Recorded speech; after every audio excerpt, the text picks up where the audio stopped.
Hello students, welcome to my channel. সঙ্গে রয়েছি আমি শুভজিৎ এবং আজকের এই ভিডিওতে আমরা আলোচনা করব ক্লাস 10th এর প্রত্যেকটা চ্যাপ্টারের ফর্মুলা নিয়ে। ওকে, ফর্মুলা তো আপনারা জানেন অঙ্কের জন্য খুবই গুরুত্বপূর্ণ একটা বিষয় রয়েছে। তো ফর্মুলাগুলি আপনারা যদি জেনে নেন তাহলে সবগুলো অঙ্কই আপনারা অনায়াসে করতে পারবেন। তো এই জন্য এই ভিডিওটা বানানোর উদ্দেশ্য। তো প্রত্যেকটা চ্যাপ্টারের ফর্মুলা যখন আমি দিয়ে দেবো আপনাদেরকে, তো এই ফর্মুলাগুলি আপনারা অবশ্যই নোট ডাউন করে নেবেন। ফলে আপনারা ইজিলি বুঝতে পারবেন কোন অঙ্কটা সঙ্গে কোন ফর্মুলাটা ইউজ হবে। তো চলুন দেখে নেই। ফার্স্ট যে চ্যাপ্টারটা রয়েছে একদম চ্যাপ্টার ওয়াইজ তৈরি করেছি, সিরিয়াল ওয়াইজ চ্যাপ্টার আসবে এবং আমরা সেই ফর্মুলাগুলি নিয়ে আলোচনা করব। প্রথম ফর্মুলা কি দিয়েছে বলেছে বাস্তব সংখ্যার যে ইউক্লিডের ভাগ সহায়ক উপপাদ্যটার উপর বেস করে একটা ফর্মুলা রয়েছে, সেটা নিয়ে আলোচনা করছি। A equal to B Q plus R, যেখানে এ হচ্ছে ভাজ্য, বি হচ্ছে ভাজক, আর কিউ হচ্ছে ভাগফল, প্লাস ভাগ শেষ হয়ে যাবে আর।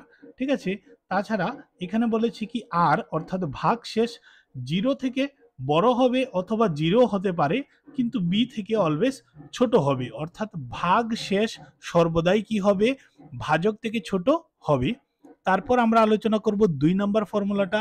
এই চ্যাপ্টারেরই রয়েছে লসাগু গসাগু থেকে। দেখুন এই চ্যাপ্টারের উপর বেস করে একটা না একটা ম্যাথ তো আসবেই আসবে, 1 মার্কস অথবা 2 মার্কসের। ঠিক আছে, তো দেখে নেবেন। আর এখানে বলেছিলাম যে ইউক্লিডের ভাগ সহায়ক উপপাদ্যটাও আপনারা একটু দেখে নেবেন। লসাগু ইন্টু গসাগু সমান সমান সংখ্যা দুটির গুণফল, ভেরি ভেরি ইম্পর্টেন্ট একটা ফর্মুলা রয়েছে। এটা জাস্ট যদি আপনারা মনে রাখেন তাহলেই একটা অঙ্ক আসবে এবং ফর্মুলাতে যে যে মানগুলো দেওয়া রয়েছে সেগুলি বসিয়ে নেবেন, বাদ বাকি অঙ্ক হয়ে যাবে আপনাদের। তারপর চলে যাব 3 নাম্বার, কি বলেছে 2 × 5 whole to the power n আকারে যদি কোনো সংখ্যা থাকে নিচে, ওকে, লব বাই হর, হরের নিচে যদি এরকম আকারে থাকে যে কোনো সংখ্যা, তাহলে এটা অলওয়েজ কি হবে, সসীম হবে। তো একটা প্রশ্ন এরকম আসে 1 মার্কের, সসীম অসীম। তো এই ক্ষেত্রে বলে দিচ্ছি আমি। ঠিক আছে, তারপর চলে যাব আমরা পরবর্তী চ্যাপ্টারে। তো এই চ্যাপ্টারে রয়েছে কি বহুপদ রাশিমালা। বহুপদ রাশিমালার যে ফর্মুলাগুলো সেগুলো নিয়ে আমরা আলোচনা করব।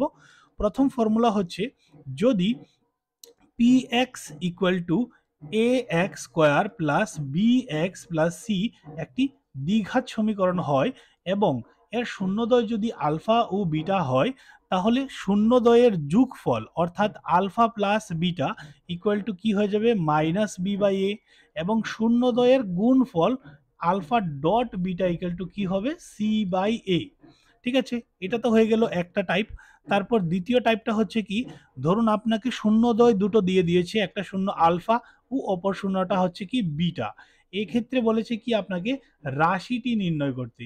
রাশিটি কত হবে সেটা বের করতে হবে আপনাকে। তাহলে যে ফর্মুলাটা হবে X square minus alpha plus beta into X plus alpha beta. Okay, তো এই দুটো যে ফর্মুলা আলোচনা করেছি এখান থেকে একটা অথবা দুটো অঙ্ক তো আসবেই আসবে। দুটোটা ফর্মুলার উপর বেস করে আসারই সম্ভাবনা রয়েছে। 1 মার্কস অথবা 2 মার্কসের কোয়েকশন আসবে। তারপর চলে যাব আমরা পরবর্তী চ্যাপ্টারে। পরবর্তী চ্যাপ্টারটা হচ্ছে কি দ্বিচল বিশিষ্ট রৈখিক সমীকরণ যুগল। তো এক্ষেত্রে যে ফর্মুলাগুলো রয়েছে সেগুলো নিয়ে আলোচনা করব। দেখুন A one by A one X, ঠিক আছে, A one X plus B one Y plus C one equal to zero, এটা হচ্ছে একটা দ্বিচল রাশি বিশিষ্ট সমীকরণ। আর একটা ধরে নিলাম A two X plus B two Y plus C two equal to zero. তো এক্ষেত্রে দেখুন প্রথম হবে কি A one by A two not equals to B one by B two. 2 নাম্বারটা হয়ে যাবে কি A one by A two equal to B one by B two equal to C one by C two.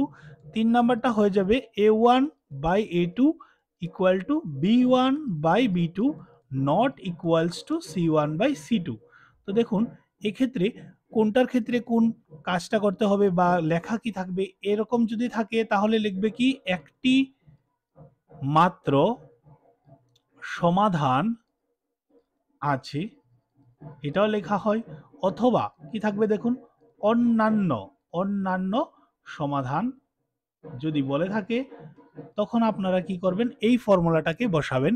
ঠিক আছে, দুটো সমীকরণ দিয়ে দেবে এবং যদি বলে একটি মাত্র সমাধান আছে বা অন্যান্য সমাধান আছে তাহলে এটা করবেন। তারপর দেখুন দ্বিতীয়টা কি বলেছে, সবগুলো ইকুয়াল, তাহলে কি হয়ে যাবে অসীম ও সীম সংখ্যক সমাধান আছে। ঠিক আছে, তারপর আমরা দেখব কি 3 নাম্বারটা, এক্ষেত্রে কি বলবে, কোনো সমাধান নেই যদি আপনারা দেখুন a1/a2 equal to b1/b2 not equals two c1/c2, সেক্ষেত্রে কোনো সমাধান থাকবে না। ওকে, গ্রাফিক্যালি যদি আমরা এটাকে বুঝি তাহলে দেখুন, যদি এটা হচ্ছে y অ্যাক্সিস আর এটা হচ্ছে x অ্যাক্সিস, তো এক্ষেত্রে দেখুন যদি একটা সরল রেখা এইভাবে করে যায় আর একটা সরল রেখা এইভাবে করে যায়, তাহলে হয়ে যাবে কি একটা পয়েন্টে তারা ইন্টারসেক্ট করেছে, দ্যাট মিন্স একটি সমাধান আছে, যেটা প্রথমটা বলেছিলাম। দ্বিতীয়টার ক্ষেত্রে যদি আমরা দেখি তাহলে দেখুন এখানে দ্বিতীয়টার ক্ষেত্রে একটা সরলরেখা এভাবে গিয়েছে, তার উপর দিয়েই ঠিক আছে আরেকটা সরলরেখা ধরুন পাস হয়েছে, এরকম ভাবে করে দেখতেই পাচ্ছেন আপনারা। তো এখানেও ছেদ করবে, এখানেও ছেদ করবে, প্রত্যেকটা বিন্দুতেই তো ছেদ করছে তারা একে অপরকে, তাই বলেছে কি অসীম সংখ্যক সমাধান আছে। আর 3 নাম্বারটা যদি আমরা দেখি, যেটার ক্ষেত্রে গ্রাফিক্যালি আমরা দেখব এখানে একটা থাকবে ধরুন এইভাবে, আরেকটা থাকবে কিরকম এরকম ভাবে, ঠিক আছে, তাহলে একটা আরেকটাকে ছেদ করছেই না, তাই বলা হচ্ছে কি কোনো সমাধান থাকবে না। ওকে, তাছাড়া এখানে আপনারা বলতে পারেন এটা কি হয়ে যাবে, হুম সমান্তরাল, সমান্তরাল,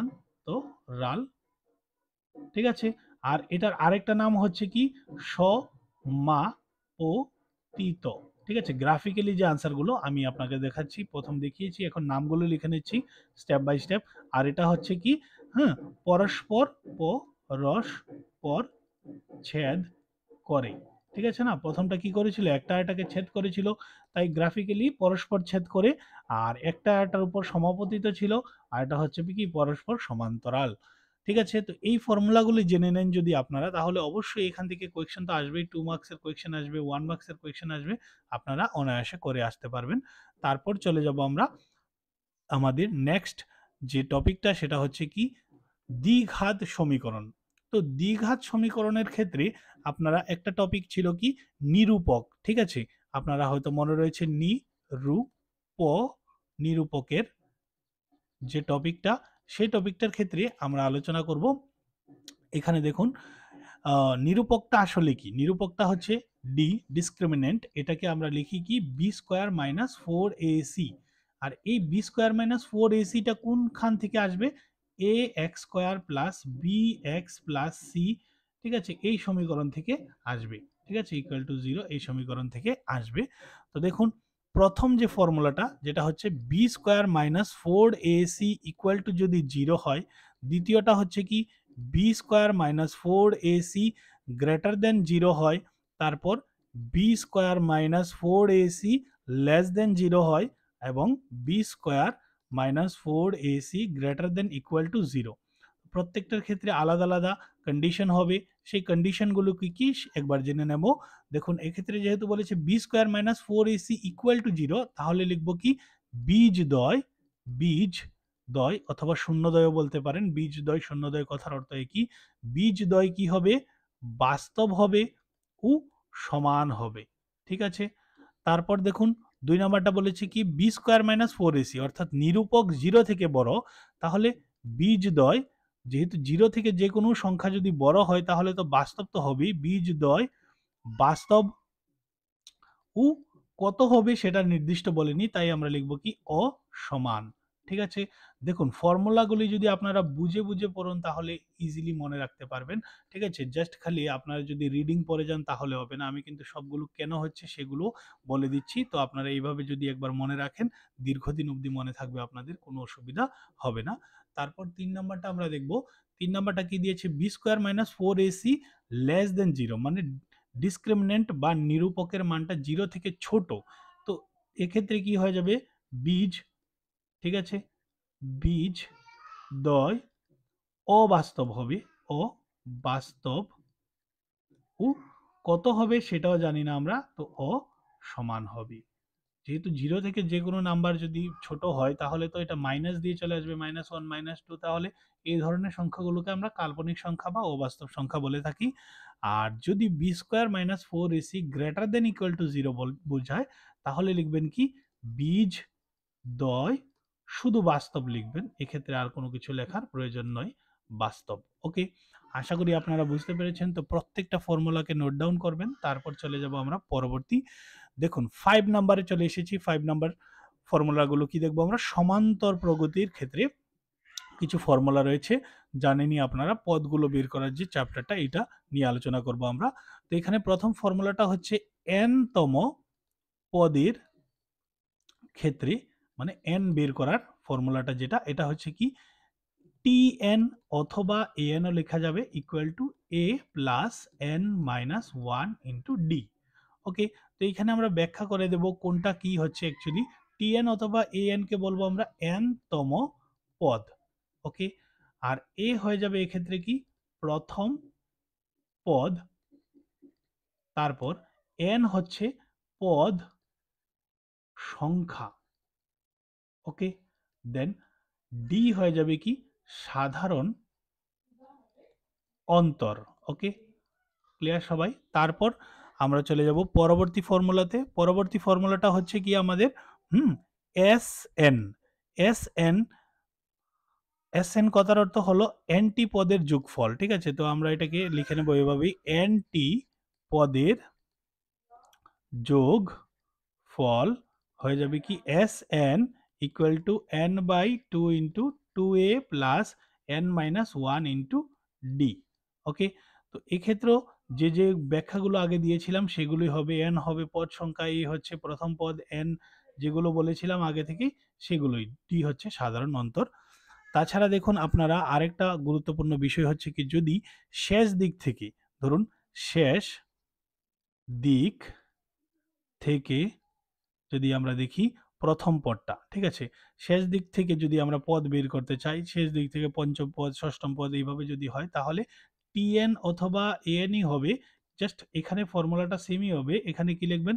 এল লিখে নেবেন, মাইনাস লিখে নেবেন। ওকে, প্লাসের পরিবর্তে minus N minus one into D. Clear সবাই? তারপর চলে যাব আমরা পরবর্তী চ্যাপ্টারে, চ্যাপ্টার নাম্বার 6, যেখানে আলোচনা করব আমরা ত্রিভুজের ক্ষেত্রফল নিয়ে। তো ত্রিভুজ দেখতে পাচ্ছেন আপনারা, এখানে বিভিন্ন ধরনের ত্রিভুজ রয়েছে। তো সেক্ষেত্রে আমরা যে বেসিক একটা সমবাহু ত্রিভুজের ক্ষেত্রে ক্ষেত্রফলের ফর্মুলাগুলো হচ্ছে কি, হ্যাঁ, সমবাহু ত্রিভুজের ক্ষেত্রে যদি দেখি আমরা রুট ওভার অফ 3/4, ঠিক আছে, এ স্কোয়ার। এ হয়ে যাবে এক্ষেত্রে কি বাহু, বাহুকে এ বোঝাচ্ছে। ঠিক আছে, তাছাড়া বিষম বাহু, ধরুন এটাকে এ ধরে নেব, কোনো বাহুই সমান নয়। ঠিক আছে, তারপর এটাকে বি এবং এটাকে সি যদি ধরে নেই, তাহলে সেক্ষেত্রে কি হয়ে যাবে আমাদের, ফর্মুলাটা হয়ে যাবে এস ইন্টু এস মাইনাস এ, এস মাইনাস বি এবং এস মাইনাস সি। ক্লিয়ার সবাই? আর সমকোণী ত্রিভুজ এর ক্ষেত্রে দেখি যদি আমরা, তাহলে খুবই বেসিক ফর্মুলা রয়েছে, হাফ ইন্টু ভূমি ইন্টু উচ্চতা। ঠিক আছে, ক্লিয়ার সবাই? তাছাড়া দেখুন সমদ্বিবাহু ত্রিভুজ যদি দেখি, একটা সমদ্বিবাহু ত্রিভুজের ক্ষেত্রে একটা ফর্মুলা, হ্যাঁ, আমি আপনাদেরকে বোঝাচ্ছি। দেখুন একটা সমদ্বিবাহু ত্রিভুজের ক্ষেত্রে ফর্মুলা হাফ, ঠিক আছে, ইন্টু আর স্কোয়ার, ঠিক আছে, সাইন থিতাও লেখা যায়, কিন্তু সেটা ধরুন বৃত্তের যখন বৃত্তকলা বের করি তখন এই ফর্মুলাটা কাজে লাগে, সেটাও আপনারা একটু দেখে নেবেন সমদ্বিবাহু ত্রিভুজের ক্ষেত্রে। তারপর চলে যাব আমরা 7 নাম্বার চ্যাপ্টারে, যেখানে স্থানাঙ্কর জ্যামিতি সূত্রগুলি নিয়ে আমরা আলোচনা করব। তো প্রথমত এখানে দেখুন একটা পয়েন্ট আরেকটা পয়েন্ট রয়েছে, এবং এটার যদি স্থানাঙ্কগুলি আমরা লিখে নেই, কি লিখব? x1, y1, x2, y2। তাহলে এখানে কি বের করব আমরা? প্রথমত দূরত্ব বের করব। দূরত্ব বের করার যে সূত্রটা, সেটা একবার লিখে নেব। দূরত্ব বের করার ফর্মুলাটা হচ্ছে কি root over of x2 minus x1 এর whole square plus y2 minus y1 এর হোল স্কোয়ার।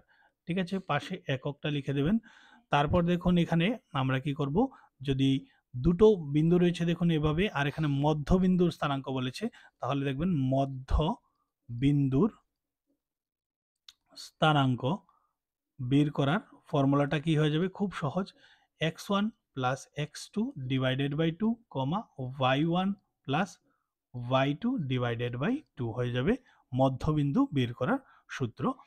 তারপর আমরা দেখব এখানে কি, ধরুন এখানে রয়েছে কি একটা পয়েন্ট, ঠিক আছে, আর এখানে আরেকটা পয়েন্ট রয়েছে, এবং এই যে জায়গাতে একটা পয়েন্ট কি করেছে, হুম, এই যে সরল রেখাটা রয়েছে এটাকে ধরুন m/n, ওকে, অনুপাতে বিভক্ত করে দিয়েছে। তাহলে এই যে পয়েন্টের স্থানাঙ্কটা সেটাকে আমরা ধরে নেব x1 y1, আর এটাকে ধরে নেব x2 y2, ওকে।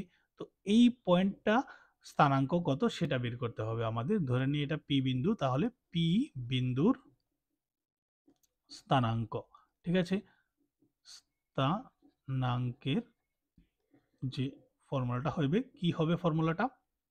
খুব সহজভাবে আমরা লিখব, দেখুন, m প্লাস n লিখে নেব, নিচেও m প্লাস n লিখে নেব, কমা দিয়ে এগেইন সেম কাজই করব আমরা, m প্লাস n লিখে নেব, n, তারপর এখানেও m প্লাস n লিখে নেব।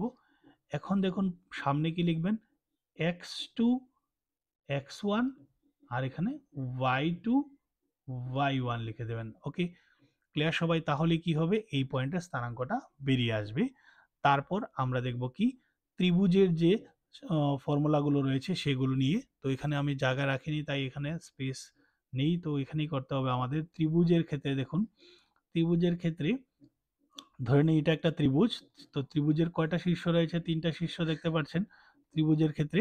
তো এখানে আমরা সেগুলোকে ধরে নেব x1, y1, x2, y2 এবং x3, y3। তাহলে ত্রিভুজের ক্ষেত্রে কি কি বের করব? প্রথমত ভর কেন্দ্রের স্থানাঙ্ক। তো ভর কেন্দ্র কোনটাকে বোঝাচ্ছে?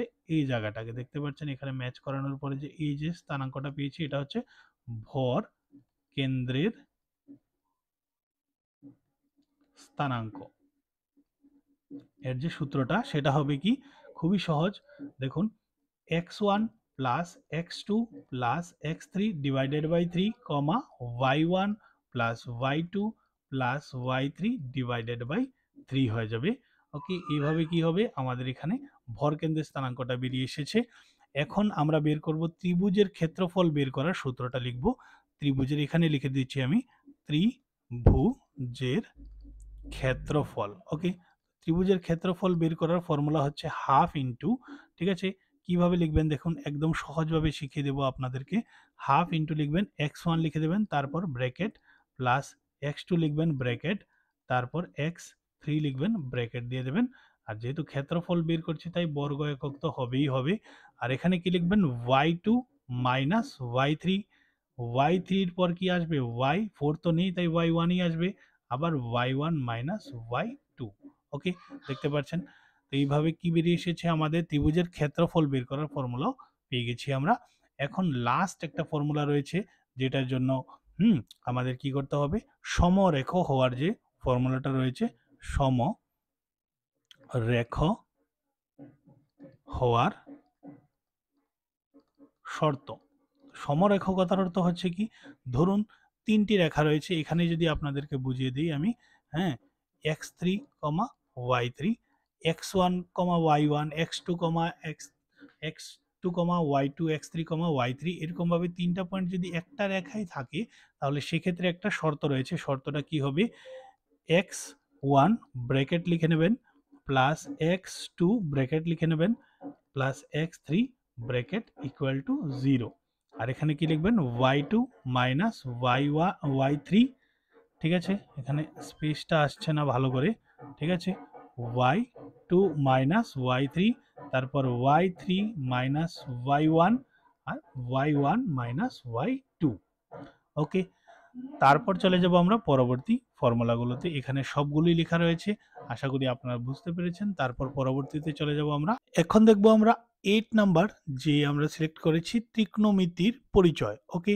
অনেকগুলো চ্যাপ্টার রয়েছে যে ক্ষেত্রে বিশেষ কোনো ফর্মুলা নেই, তো সেগুলো আমরা নোট ডাউন করিনি। দেখুন, ত্রিকোণমিতির পরিচয়ের ক্ষেত্রে প্রথমত আমরা ত্রিকোণমিতিতে কি পেয়েছি, সাইন, তারপর কি কজ, তারপর টেন, কট, কোসেক এবং সেক। তো এগুলো কিভাবে আসবে, ঠিক আছে, সেগুলো আমাদের জানতে হবে। এগুলো সবগুলো এই ত্রিকোণমিতির যে সমকোণী ত্রিভুজ রয়েছে এখান থেকে আসবে। এটা কি হয়, সমকোণী ত্রিভুজের ক্ষেত্রে লম্ব, আর এটাকে বলি আমরা ভূমি, এবং এটা হয়ে যাবে কি অত্রিভুজ, ওকে, অত্রিভুজ। তো প্রথম দেখব আমরা সাইন। সাইনকে বলা হয় কি লম্ব বাই অতিভুজ, আমি শর্ট ফর্মে লিখব। তারপর কস থিটা হয়ে যাবে কি ভূমি বাই অতিভুজ, টেন থিটা হয়ে যাবে লম্ব বাই ভূমি, তারপর কট থিটা হয়ে যাবে কি ভূমি বাই লম্ব, কোসেক থিটা হয়ে যাবে সাইন থিটা এর অপোজিট অর্থাৎ অতিভুজ বাই লম্ব, এবং সেক থিটা হয়ে যাবে কি অতিভুজ বাই ভূমি। তো এইভাবে আমরা প্রথমত এগুলো লিখে নিয়েছি। এখন আমরা দেখব কি সাইন কোস টেনের যে রূপান্তরগুলি হয়ে থাকে সেগুলো। দেখুন, টেন থিটাকে আমরা লিখতে পারি কি sine theta by cos theta. এছাড়া টেন থিটাকে আরেকটা রূপে পরিবর্তন করা যায়, ওয়ান বাই কট থিটা আকারেও লেখা যায়। অনুরূপভাবে কট থিটাকে আমরা কি লিখতে পারবো cos theta by sine theta, এবং এটাকেও আবার কি করা যাবে ওয়ান বাই টেন থিটা লেখা যাবে। তারপর কুসেক থিটা ইকুয়াল টু লিখতে পারবো আমরা ওয়ান বাই সাইন থিটা, এবং সেক থিটা ইকুয়াল টু হয়ে যাবে ওয়ান বাই কস থিটা। তো এগুলো আপনাদের শিখতে হবে, না হলে কিন্তু আপনারা ত্রিগ্নোমেট্রির যে চ্যাপ্টারের ফর্মুলাগুলো রয়েছে সেগুলো পারবেন না। ওকে, এখন আমরা দেখব কি ত্রিগ্নোমেট্রির যে টেবিলটা, ঠিক আছে, সেই টেবিলটা একবার দেখে নেব আমরা। তো এগুলো আমাকে রাফ করতে হবে টেবিলটা তৈরি করার জন্য। ওকে, তো এগুলো আমি রাফ করে নেব, আপনারা অবশ্যই নোট ডাউন করে নেবেন প্রত্যেকটা ফর্মুলাকেই। তো এখন দেখুন আমরা টেবিলটাকে কমপ্লিট করব ত্রিগ্নোমেট্রির। এখান থেকে আপনারা 3 মার্কস তো পেয়ে যাবেন। একটা হচ্ছে কি 1 মার্কসের কোয়েকশন আসবে, একটা 2 মার্কসের কোয়েকশন আসবে, অথবা একটাই 3 মার্কসের কোয়েকশন চলে আসবে। তো টেবিলটা আপনাদের জন্য অন্তত ইম্পর্টেন্ট একটা, ঠিক আছে, ফর্মুলার মধ্যে। তো সাইন 0 ডিগ্রির ভ্যালু কত 0 হয়ে যাবে, 30 ডিগ্রির ভ্যালু হচ্ছে হাফ, 45 ডিগ্রির value 1 by root over of 2, আর 60 degree value root over of 3/2, আর 90 ভ্যালু কত হয়ে যাবে 1। তো এক্ষেত্রে দেখুন কোসেটটা এটার অপোজিট হয়ে যাবে, আপনারা দেখে দেখে লিখতে পারবেন। প্রথম লিখবেন কি 1, পিছন থেকে লিখবেন রুট ওভার অফ 3/2, তারপর 1 বাই রুট ওভার অফ 2, তারপর হাফ এবং 0। ওকে, এখন কি করবেন সাইনকে উল্টে কি লেখা যাবে কসেক লেখা যাবে। তো 1 কে উল্টে 0 কে উল্টে যদি আমরা লিখি, দেখুন 0 এর নিচে কি রয়েছে 1 রয়েছে, উল্টে দিলে কি হয়ে যাবে হ্যাঁ 1/0, অর্থাৎ 0 দিয়ে 1 কে ডিভাইড করতে হবে, তাহলে কি আসবে এখানে অসংজ্ঞাত চলে আসবে, মানে আনডিফাইন্ডেবল। তারপর এখানে উল্টে দিলে কি হয়ে যাবে 1/2 রয়েছে, এটা হয়ে যাবে 2/1, তো লেখার প্রয়োজন নেই নিচে 1।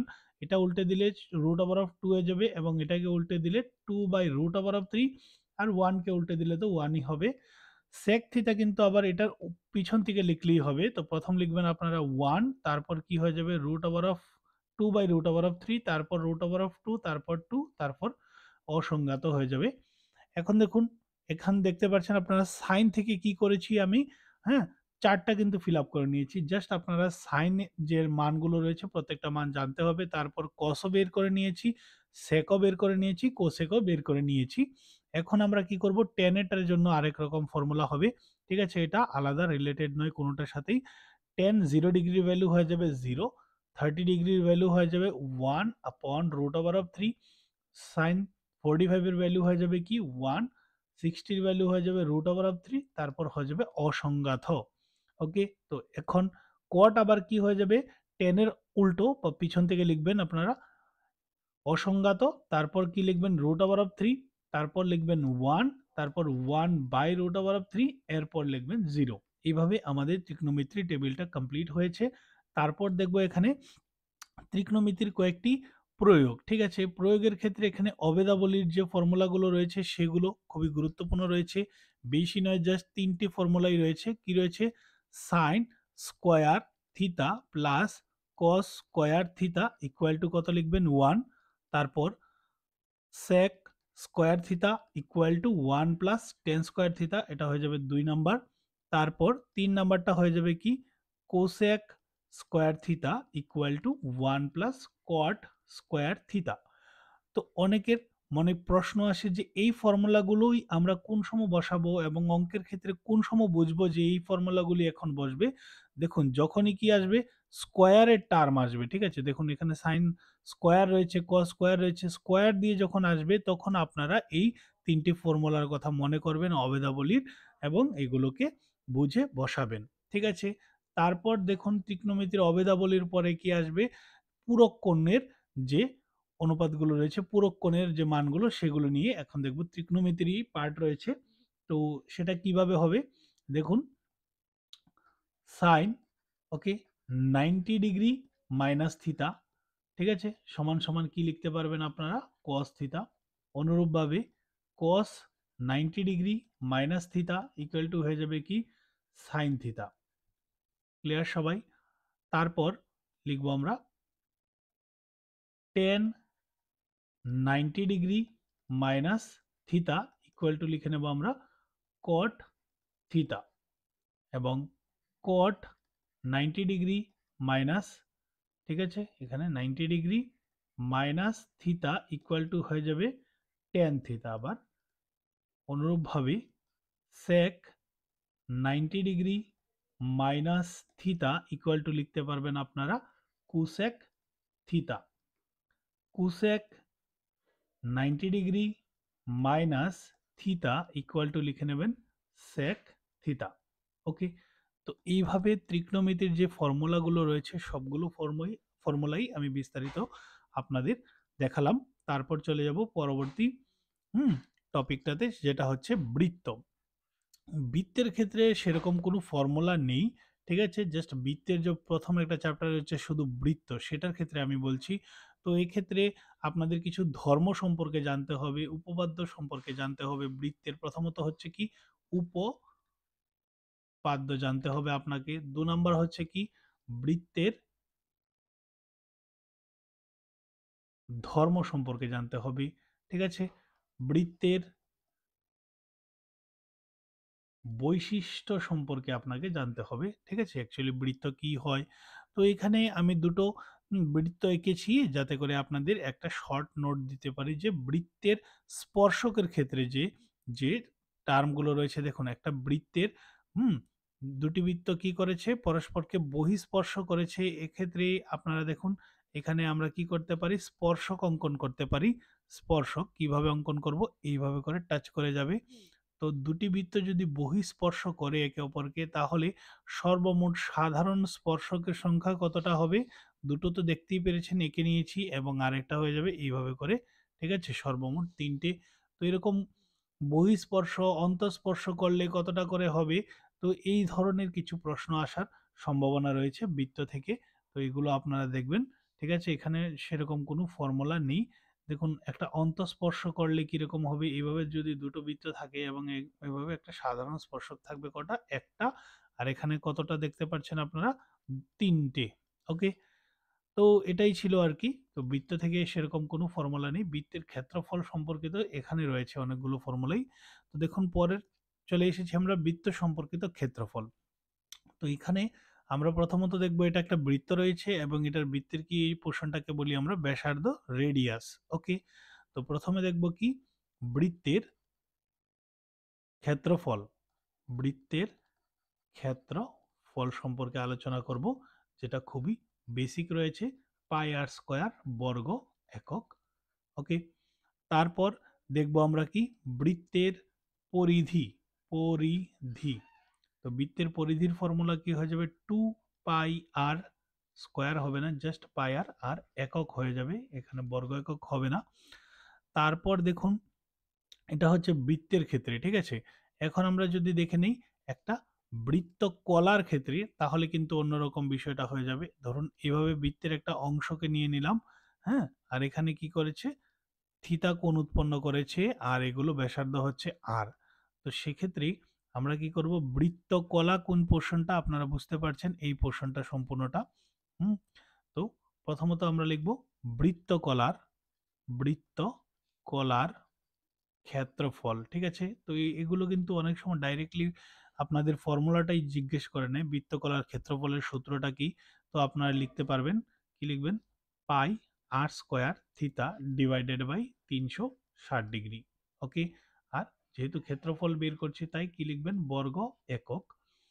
তারপর যদি বলে দেয় বৃত্তকলার বৃত্ত চাপের দৈর্ঘ্য কত হয়ে যাবে।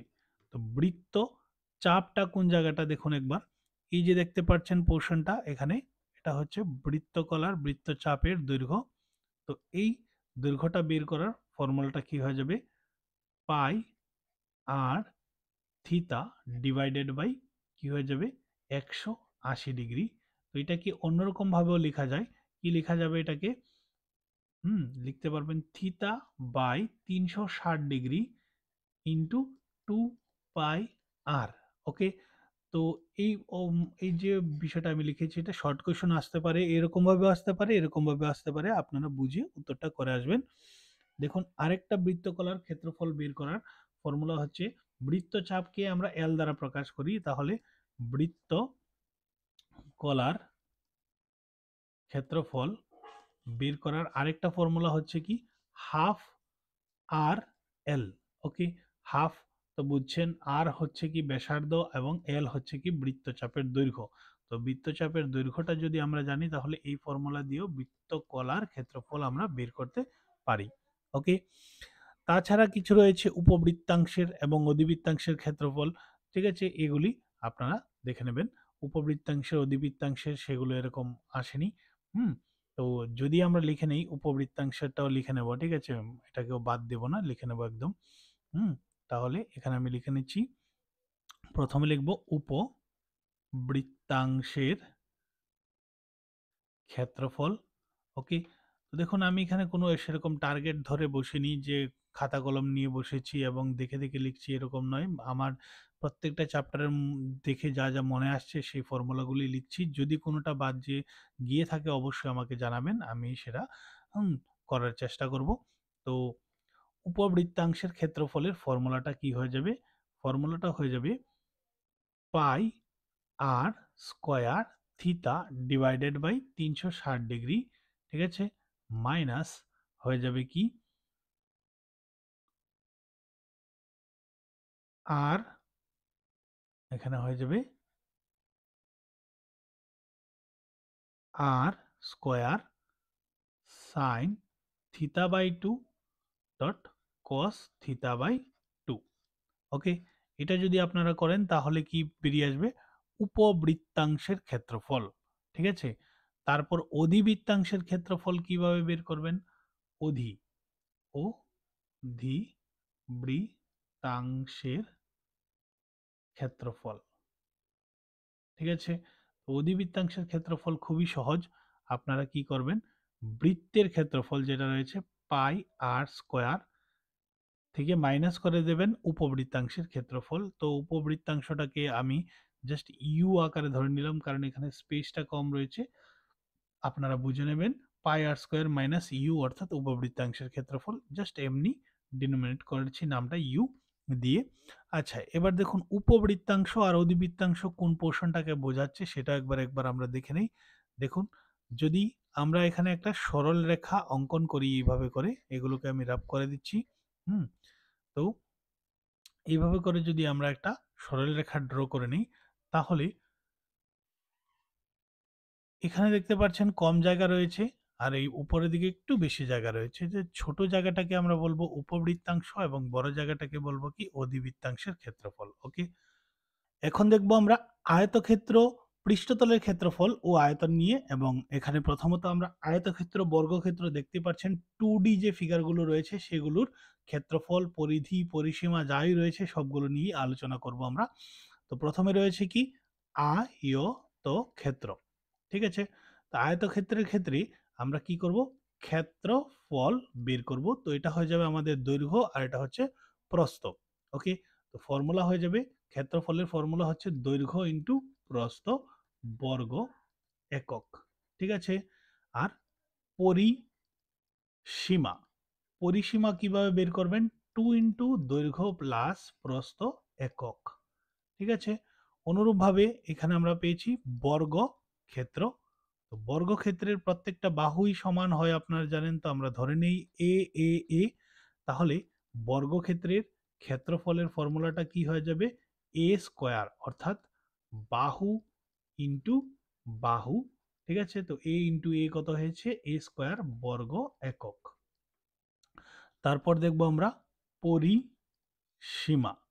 পরিসীমা কি হয়ে যাবে, পরিসীমা হয়ে যাবে 4a একক, কারণ 4টা সাইড রয়েছে তো 4a হয়ে যাবে। তারপর চলে যাব আমরা 2D যে ফিগারগুলো, 3D ফিগারগুলো রয়েছে সেগুলো নিয়ে আলোচনা করব। তো এখানে আমরা দেখতে পাচ্ছি কি একটা কি রয়েছে, ঘনক। ওকে, ঘনকের ক্ষেত্রে হুম ঘনক, ঘনকের ক্ষেত্রে প্রথমত আমরা কি করব, ক্ষেত্রফল বের করব। তো ঘনকের ক্ষেত্রে ক্ষেত্রফল কিন্তু দু রকমের হবে, পার্শ্বতলের ক্ষেত্রফল এবং সমগ্রতলের ক্ষেত্রফল। তো প্রথমে আমরা লিখব কি, পার্শ্বতলের ক্ষেত্রফল। ওকে, ক্ষেত্রফল, পার্শ্বতলের ক্ষেত্রফল যদি লিখি তাহলে আমরা কি লিখব, 4a স্কোয়ার বর্গ একক। আর যখন আমরা কি লিখব, সমগ্র তলের ক্ষেত্রফল, তখন কি হয়ে যাবে, 6a স্কোয়ার বর্গ একক। তারপর কি লিখব আমরা, আয়তন। আয়তনের সূত্রটা হয়ে যাবে কি, এ কিউব ঘন একক। আয়তন হলে ঘন একক লিখবেন, ক্ষেত্রফল হলে বর্গ একক লিখবেন। তারপর আমরা চলে যাব, আর এখানে সবগুলো এ এ ছিল তাই এটা আর বলা হয়নি আমার, প্রত্যেকটা বাহুকে আমরা এ এ মিন করেছি। এক্ষেত্রে আমরা কি করব, দেখুন এটা পেয়েছি কি, একটা আয়ত ঘনক, আয়ত ঘনক। ওকে, এই ক্ষেত্রে এটা হচ্ছে কি দৈর্ঘ্য, প্রস্থ এবং উচ্চতা। তো এক্ষেত্রে আমরা কি করব, প্রথমে লিখব পার্শ্বতলের ক্ষেত্রফল, পার্শ্বতলের ক্ষেত্রফল কি হয়ে যাবে, 2 ইন্টু দৈর্ঘ্য প্লাস প্রস্থ ইন্টু উচ্চতা বর্গ একক। তারপর সমগ্র তলের ক্ষেত্রফল, সমগ্র তলের ক্ষেত্রফল হয়ে যাবে 2 into L B plus BH plus H L বর্গ একক। তারপর কি দেখব আমরা, আয়তন। ঠিক আছে, আয়তঘনকের দৈর্ঘ্য ইন্টু প্রস্থ, ঠিক আছে, ইন্টু উচ্চতা, আর কি হয়ে যাবে, ঘন একক। ওকে, তারপর এখানে যদি আমরা একটু প্রিবাইন্ড করি, তো এখানে কর্ণ যদি আমরা বের করতে চাই, ঠিক আছে, কর্ণগুলো আমার এখন মনে হয়েছে, কর্ণের দৈর্ঘ্য যদি বের করতে চান আপনারা কিভাবে বের করবেন, root over of L square plus B square. আর এক্ষেত্রে যদি আপনি কর্ণ বের করতে চান তাহলে কি লিখবেন, হ্যাঁ, রুট ওভার অফ 3a একক। ওকে, এইগুলো শিখে নেবেন আপনারা। তারপর দেখব আমরা পরবর্তী, এখানেও যদি আমরা কর্ণ বের করতে চাই, হুম, তাহলে এটার ক্ষেত্রে যদি আমরা কর্ণটা বের করি কি লিখবেন, root over of L square plus B square plus H square. Okay, আশা করি আপনারা বুঝতে পেরেছেন। হুম, তারপর আমরা চলে যাব পরবর্তী কোয়েকশনগুলোতে। পরবর্তীতে কি রয়েছে, 3D ফিগারই রয়েছে। এখন দেখব আমরা সিলিন্ডার সম্পর্কে। ঠিক আছে, সিলিন্ডার মানে চোঙ। ওকে, কি সম্পর্কে দেখব আমরা, চোঙ। চোঙের ক্ষেত্রে কি কি রয়েছে দেখুন, প্রথমত ব্যাসার্ধ রয়েছে যেটাকে আমরা আর ধরবো, উচ্চতা রয়েছে যেটাকে আমরা এইচ ধরবো। এগুলো ধরেই বাকি কাজগুলো আমরা করব। কি লিখব, পার্শ্ব তলের ক্ষেত্রফল কি হয়ে যাবে, পার্শ্বতলের ক্ষেত্রফলের ফর্মুলাটা হয়ে যাবে 2 পাই আর এইচ বর্গ একক। ঠিক আছে, তারপর সমগ্র তলের ক্ষেত্রফল কি হয়ে যাবে, 2 পাই আর ইন্টু আর প্লাস এইচ বর্গ একক। ওকে, আর যদি আমরা আয়তনটা বের করি, আয়তনটা কি হয়ে যাবে, পাই আর স্কোয়ার এইচ ঘন একক। ওকে, অনুরূপভাবে এখন আমরা বের করব শঙ্কুর ক্ষেত্রে, এটার নাম হয়ে যাবে শঙ্কু। শঙ্কুর ক্ষেত্র প্রথম বের করব আমরা কি, পার্শ্ব তলের ক্ষেত্রফল হয়ে যাবে কি, পাই আর এল।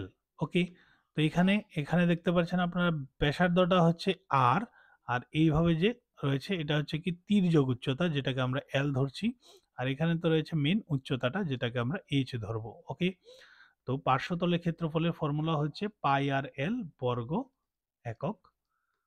তারপর কি করব, সমগ্র তলের ক্ষেত্রফল বের করব চোঙের ক্ষেত্রেই, সরি চোঙ নয় শঙ্কুর ক্ষেত্রে, তাহলে হয়ে যাবে পাই আর ইন্টু আর প্লাস এল বর্গ একক। আর যদি আমরা আয়তনটা বের করি, আয়তনটা কি হয়ে যাবে 1/3 পাই আর স্কোয়ার এইচ ঘন একক। ওকে, তারপর চলে যাব আমরা গোলকের ক্ষেত্রে। দেখুন গোলকের ক্ষেত্রে তো না উচ্চতা রয়েছে না কিছু রয়েছে, জাস্ট কি রয়েছে ব্যাসার্ধই রয়েছে, ব্যাসার্ধ দিয়েই সবগুলো অঙ্ক হবে। ঠিক আছে, তো গোলকের ক্ষেত্রে প্রথমত আমরা কি করব, সেম পার্শ্বতলের ক্ষেত্রফল বের করব। পার্শ্ব, পার্শ্ব বলে এখানে কিছু হয় না, এখানে হয় বক্রতল আর সমগ্রতল। তো লিখব বক্রতলের ক্ষেত্রফল, কার ক্ষেত্রে, গোলকের ক্ষেত্রে। বক্রতলের ক্ষেত্রফলের ফর্মুলাটা হয়ে যাবে আমাদের কি 2 পাই, এখানে হয়ে যাবে 2 পাই নয়, এখানে হয়ে যাবে 4 পাই আর স্কোয়ার। ওকে, আর এখানে পার্শ্ব, সমগ্রতল বলে কিছু হবে না, জাস্ট বক্রতলই হবে এটার ক্ষেত্রে। তাই বক্রতলের ক্ষেত্রফলটা কত হয়ে যাবে 4 পাই আর স্কোয়ার বর্গ একক। তারপর দেখবো আমরা কি আয়তন। ঠিক আছে, আয়তনটা আমরা দেখে নেব এটার ক্ষেত্রে কি হবে, আয়তনটা 4/3 পাই আর কিউব ঘন একক হয়ে যাবে এটার আয়তন। এখন যদি আমরা অর্ধগোলকের ক্ষেত্রে আলোচনা করি, দেখুন অর্ধগোলকটা এখানে আঁকা হয়নি, ঠিক আছে, আমি এখনই এঁকে নিচ্ছি, কোনো সমস্যা নেই। এই হচ্ছে অর্ধগোলক। তো প্রথমে কিন্তু সবগুলো কার ক্ষেত্রে ছিল, গোলকের ক্ষেত্রে, গোলক। ওকে, এখন আমরা দেখব কার ক্ষেত্রে, অর্ধ গোলকের ক্ষেত্রে কি কি হবে। দেখুন সেম ভাবে অর্ধগোলকের ক্ষেত্রে যদি আমরা পার্শ্বতলের ক্ষেত্রফলটা দেখি, তাহলে কি হয়ে যাবে, পার্শ্বতলের ক্ষেত্রফল হয়ে যাবে 2 পাই আর স্কোয়ার। ঠিক আছে, এক্ষেত্রে কিন্তু আবার সমগ্র তল রয়েছে, সমগ্র তলের ক্ষেত্রফল হয়ে যাবে 3 পাই আর স্কোয়ার। এবং কি দেখতে পারবো আমরা, আয়তন, আয়তন হয়ে যাবে 2/3 পাই আর কিউব ঘন একক। ওকে, আর আগের দুটোতে কি ছিল, বর্গ একক হবে। ওকে, তো এইভাবে আমরা যে 2D এবং 3D ফিগারগুলো রয়েছে সবগুলোরই ক্ষেত্রফল, পার্শ্বতলের ক্ষেত্রফল, আয়তন সবগুলো নিয়ে আপনাদের সামনে আলোচনা করেছি। আপনারা অবশ্যই প্রত্যেকটাকে নোট হিসাবে আপনাদের নোটপ্যাডে নোট ডাউন করে নেবেন। তারপর চলে যাব পরবর্তী চ্যাপ্টারগুলোতে। তো এখানে আমরা পেয়েছি কি রাশি বিজ্ঞান। ঠিক আছে, তো রাশি বিজ্ঞানের ক্ষেত্রে দেখুন তিনটে টপিক রয়েছে, একটা হচ্ছে যৌগিক গড়, মধ্যক মান এবং সংখ্যাগুরু। ওকে, তো এখানে আপনারা দেখতে পারেন যে প্রত্যেকবারই দুটো একটা বা দুটো থেকে তো আসবেই আসবে, যে কোনো একটা বাদ চলে যাবে, হয়তো সংখ্যাগুরু বাদ গেলে এই দুটো থেকে আসবে, অথবা যৌগিক গড় বাদ চলে গেলে মধ্যক মান বা মধ্যমাও বলা হয় এটা থেকে আসবে এবং এটা থেকে আসবে। তো ফর্মুলা তো আপনাদের সবগুলোরই জানতে হবে না, তো ফর্মুলাগুলো আমরা জেনে নেব। কি হবে ফর্মুলাগুলো, কি হয়ে যাবে দেখুন, যৌগিক গড়ের ফর্মুলা হচ্ছে hmm summation of fi xi divided by summation of fi। মধ্যক মান বা মধ্যমার যে ফর্মুলাটা হবে সেটা হয়ে যাবে কি আমাদের L1, ঠিক আছে, plus n/2 minus c divided by f into h। এবং সংখ্যাগুরু মান হয়ে যাবে কি L1 plus f1 minus f0 divided by 2f1 minus f0 minus f2 into h। Okay, প্রত্যেকটা ক্ষেত্রেই এগুলো আলাদা আলাদা যে চিহ্নগুলি বসানো হয়েছে এগুলোর মিনিং রয়েছে, তো আপনারা অবশ্যই মিনিংগুলি দেখে নেবেন। ঠিক আছে, তো এইভাবে আমরা সংখ্যা সংখ্যাগুরু, মধ্যক, তারপর যৌগিক গড় প্রত্যেকটাকেই ডেসক্রাইব করেছি। তাছাড়া কম্বাইন এই ৩ টা দিয়ে একটা ফর্মুলা তৈরি হয়। সেই ফর্মুলাটাকে আমরা এখানে নোট ডাউন করে আপনাদেরকে দেখাচ্ছি। দেখুন। তো দেখুন ৩ টে দিয়ে যে ফর্মুলাটা হবে কি হয়ে যাবে? হয়ে যাবে যৌগিক যৌগিক গড় মাইনাস হয়ে যাবে কি সংখ্যাগুরুর মান, সংখ্যাগুরু মান ইকুয়াল টু হয়ে যাবে কি 3 ইন্টু যৌগিক গড় মাইনাস মধ্যমা। ওকে, মধ্যমা। ওকে, এখানে দেখুন মধ্যক হবে, মধ্যমাও হয়ে যাবে, কোনো সমস্যা নেই। ঠিক আছে? তো এই যে কম্বাইন্ড ফর্মুলাটা রয়েছে এটা দেখুন অনেক সময় কি আসে, জাস্ট ফর্মুলাটাই দিয়ে দেয়, এমসিকিউ আকারে দিয়ে দেয় উল্টে পাল্টে। তো যেটা রাইট হবে সেটা আপনারা টিক মার্ক করবেন, অথবা এখানে যে কোনো দুটোর মান দিয়ে দেবে এবং তৃতীয়টার মান আপনাকে বের করতে বলবে। হয়তো যৌগিক গড় দিয়েছে, সংখ্যাগুরুর মান দিয়েছে, বলেছে কি মধ্যমা কত বের করো, তাহলে মধ্যমাটা আপনাদের বের করতে হবে ক্যালকুলেট করে। তো এই ফর্মুলাটা খুবই ইম্পর্টেন্ট রয়েছে, 1 মার্ক তো এখান থেকে আসবেই আসবে। তারপর চলে যাব আমরা লাস্ট টপিক, যেটা হচ্ছে কি সম্ভাবনা।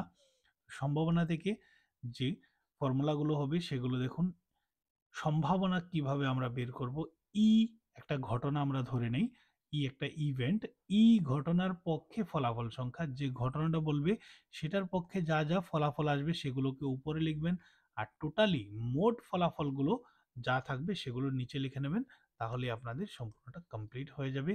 তো আশা করি আপনারা সবগুলো ফর্মুলাই নোট ডাউন করেছেন। আর যদি কোনো ফর্মুলা থেকে থাকে তাহলে অবশ্যই আমাকে জানাবেন, কারণ আমি এখানে কোনোরূপ নোট ইউজ করে ফর্মুলা লিখিনি। যেগুলো চ্যাপ্টার ওয়াইজ আমার মনে হয়েছে সবগুলো আমি লেখার চেষ্টা করেছি। তো দেখা হবে নতুন একটা ভিডিওতে আপনাদের সাথে। সবাইকে পরীক্ষার জন্য ভালোভাবে যাতে প্রিপারেশন নিতে পারেন সেটার জন্য আমি এই ফর্মুলাগুলি তৈরি করেছি। দেখা হবে নতুন একটা ভিডিওতে।